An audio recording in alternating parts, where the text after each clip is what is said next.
Hello and welcome to Finextra. I'm Hannah Wallace and we're here in Stockholm for NextGen Banking Nordics. Joining me is Mattias Fras from Nordea, and we're going to be talking about artificial intelligence. Mattias, it's great to have you along. Thank you.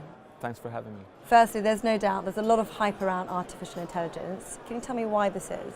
I think there are a few reasons why this is sort of happening right now. Only a year ago you didn't really hear much about AI, and 2 years you didn't really hear much about robotics. But I think there are a couple of reasons. I think one is the regulative pressure that is now happening. So with the new the PSD2 and the GDPR is hitting the banks. I think there are new competition that have been around for a while actually, but they're accelerating. The fintechs, the bidtechs, and the neobanks.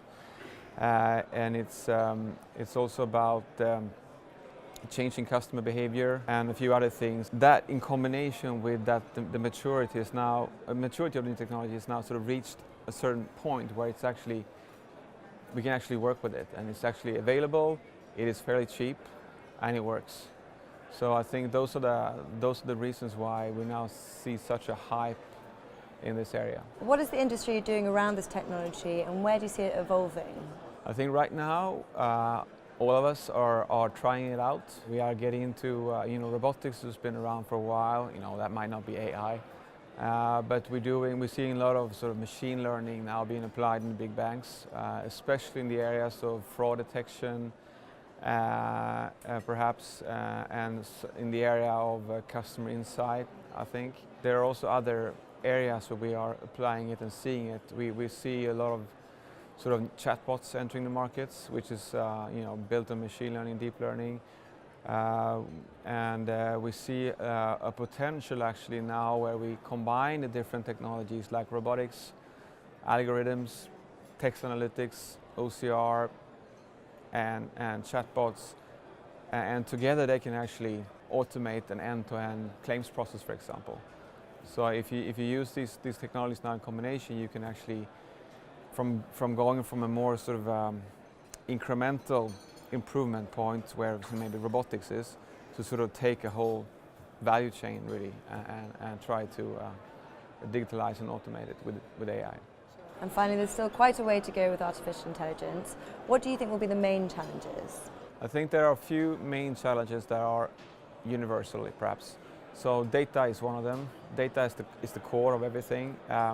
So getting the data in order, getting it organized and ready for us to play with, that's one thing. It's a huge challenge with our legacy environment.